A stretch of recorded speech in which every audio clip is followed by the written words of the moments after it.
नमस्कार दोस्तों, कहानियों की श्रृंखला में आज सुनेंगे मालती जोशी जी की कहानी यशोदा माँ।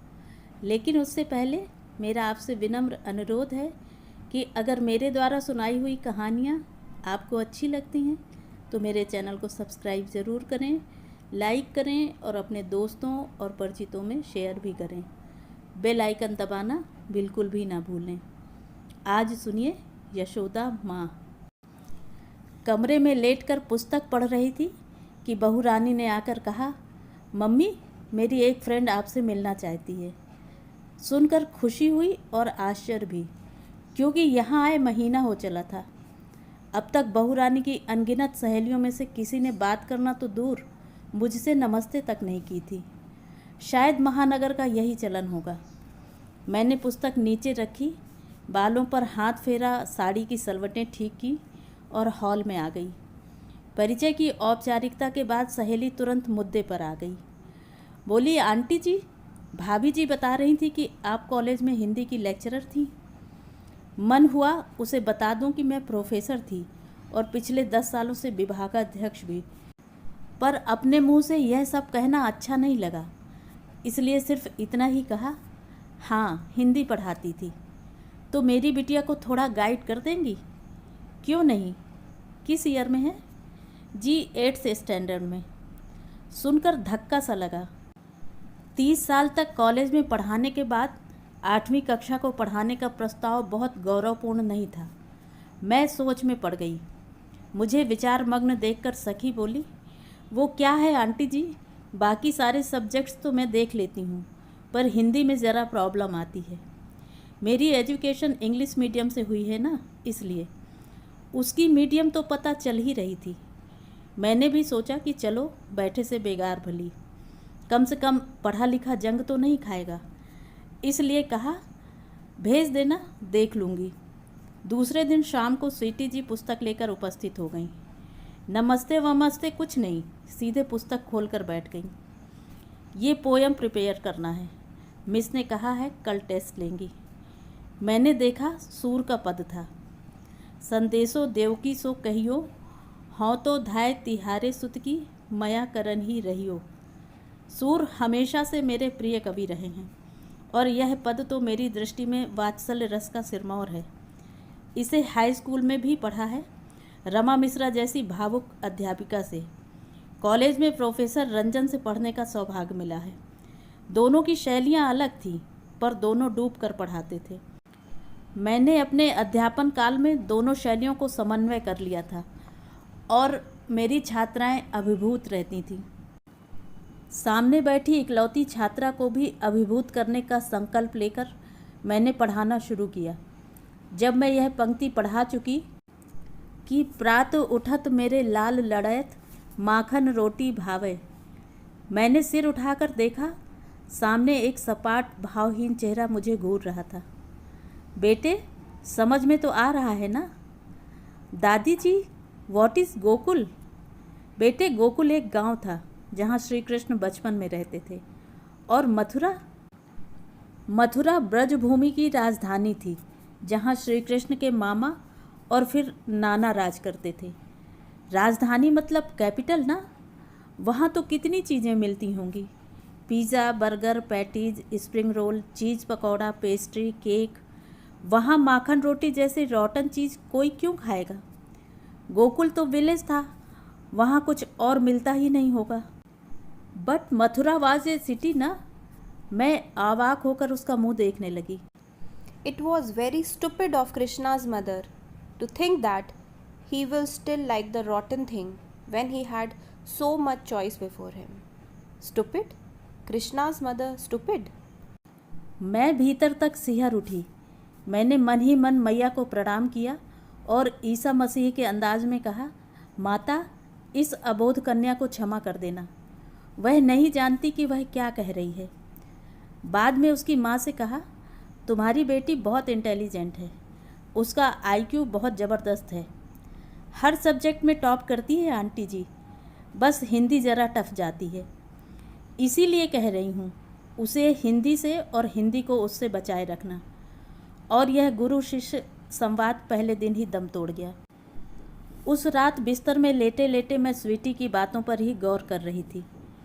स्टूपिड कहना ज़रा ज़्यादा ही हो गया था, पर वैसे देखा जाए तो उसका तर्क एकदम ठीक था।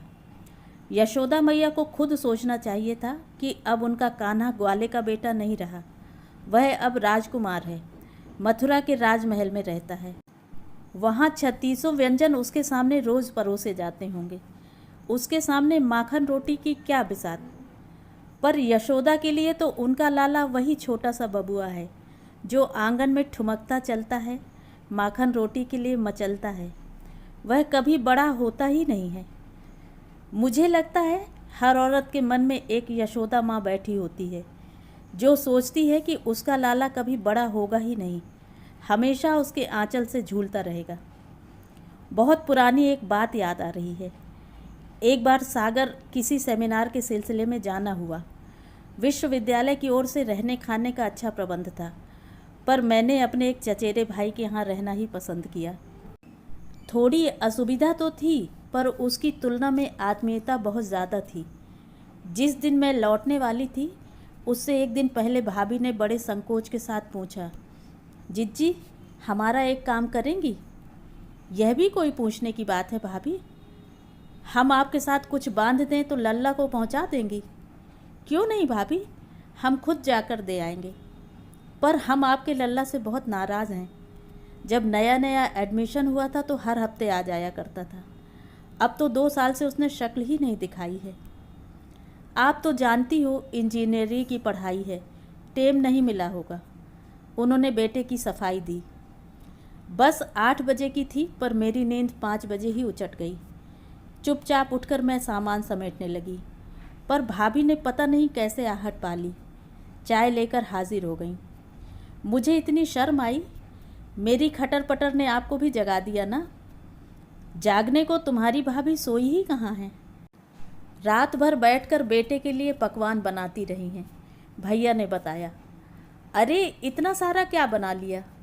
यूं ही थोड़े से लड्डू वड्डू, वे संकोच से बोली।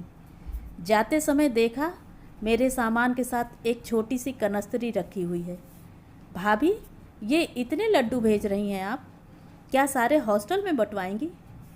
लड्डू तो नेक से हैं, बाकी तो पपरियाँ हैं। पपरियाँ? मैदे की पापड़ी, हमारे यहाँ नवरात्रि में बनती हैं। लल्ला को बहुत पसंद है। हर साल तो नौरतों में आ जाते थे, इस साल पढ़ाई के मारे आ नहीं पाए थे।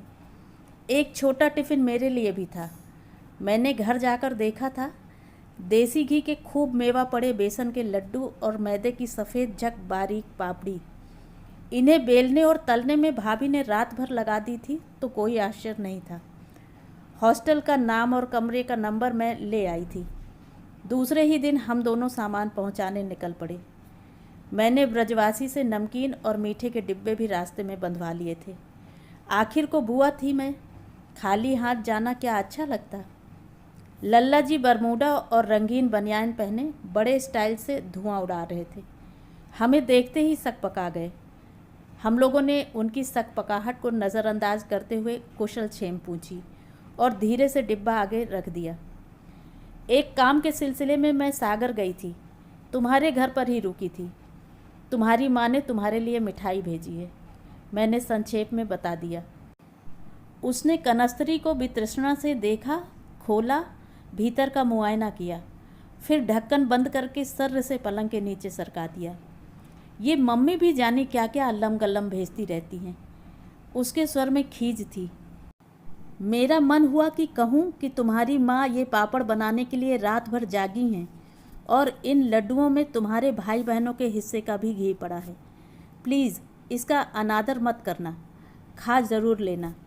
पर मैं यह कह नहीं पाई। जो लड़का माँ को माँ कहने में शर्मा रहा हो, उससे यह सब नहीं कहा जा सकता। फिर हमने ब्रजवासी वाले पैकेट उसे थमाए तो उसने हुलस कर ले लिए। This is better. मम्मी से कहिए आगे से यही सब भेजा करें, बेकार झंझट करने की ज़रूरत नहीं है। संकोच के मारे हम लोग यह भी नहीं कह पाए कि यह सौगात हमारी थी, उसकी मम्मी की नहीं। उन दिनों फ़ोन का इतना चलन नहीं था, लोग चिट्ठी पत्री लिखते थे। भैया को पहुँच की चिट्ठी लिखने बैठी तो सोचा लिख दूँ आगे से लल्ला के लिए बाज़ार की मिठाई भेज दिया करें, उसे वही पसंद है। पर भाभी की ममता का अपमान करने की इच्छा नहीं हुई। उनका भ्रम बनाए रखते हुए मैंने लिखा, आज शाम हम आपकी सौगात लेकर प्रमोद के हॉस्टल गए थे। अपनी पसंद की चीज़ें पाकर वह बहुत खुश हुआ। मुझे आशा है कि भगवान मेरा इतना सा झूठ माफ़ कर देंगे। पिछले दिनों जीजा जी आए थे। इस बार बहुत थके से लगे। उम्र का तकाजा तो खैर है ही, पर यह थकान शरीर से ज़्यादा मन की थी और यह स्वाभाविक भी था। बरसों की प्रतीक्षा के बाद, सैकड़ों मन्नतों के बाद एक बेटा हुआ था। वह भी यूएसए में जाकर बस गया है। दोनों पति पत्नी यहाँ अकेले बुढ़ापा काट रहे हैं। विधि की इस विडंबना ने उनके मन में बेहद कड़वाहट भर दी है। बहुत चिड़चिड़े हो गए हैं। अजीब कटखने अंदाज में बात करने लगे हैं। मेरी तो समझ में ही नहीं आ रहा था कि आखिर बात भी क्या करूं। कुछ तो करनी ही थी। रवि कैसा है? ठीक ही होगा। पत्र वत्र लिखता है? आजकल पत्र कौन लिखता है जो वह लिखेगा। महीने में एक बार राजी खुशी का फ़ोन खटखटा देते हैं बस। बीच बीच में आता तो होगा। हाँ आता है, ससुराल में कोई शादी निकलती है तो आता है। अब हमारे यहाँ तो कुछ होने को नहीं है। हम दोनों में से कोई मरेगा तो भले ही आ जाए, या ना भी आए, क्या पता। लौटने का कोई इरादा नहीं है। वहाँ जाकर कभी कोई लौटा है? पहले यह बात परलोक जाने वालों के लिए कही जाती थी, अब अमेरिका जाने वालों पर भी लागू हो रही है। मुझे लग रहा था जैसे मैंने बर्र के छत्ते में हाथ दे दिया हो। एक भी बात सीधी नहीं पड़ रही थी। मैंने उसी बात को ज़रा खूबसूरत मोड़ देने की गरज से कहा, मैं तो डर रही थी कि नंदिता जैसी कस्बाई लड़की वहाँ कैसे एडजस्ट करेगी, पर लगता है वहाँ उसका खूब मन लग गया है। अरे वह तो मेमों से भी बढ़कर मेम हो गई है। देखोगी तो पहचान नहीं पाओगी। हम तो बहुत देखभाल कर ठोंक बजाकर लड़की लाए थे कि इसके बहाने लड़का भी घर परिवार से जुड़ा रहेगा, पर उल्टा ही हो गया है।